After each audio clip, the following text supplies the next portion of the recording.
इने अभावनीय दुर्घटना जेनटा कि रेलवे द्वारा घटी जाइए। जड़े वयस्क व्यक्ति जेनटा कि आम पंडीपतर ग्राम निवासी अटंती से बयस लगभग माने 67 हे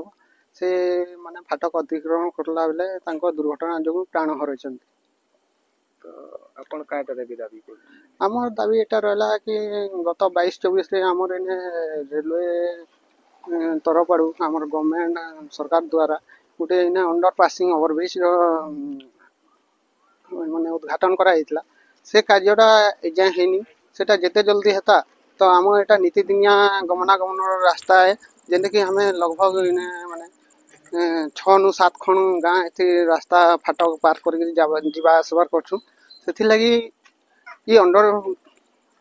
ब्रिजटा हमर जेन अच्छे सेटा जो बहुत जल्दी कार्यकारी हेले आमे इन जेते फेर ग्रामवासी असुं तथा जेते जनसाधारण जाना आना करूं से उपकृत हेतु।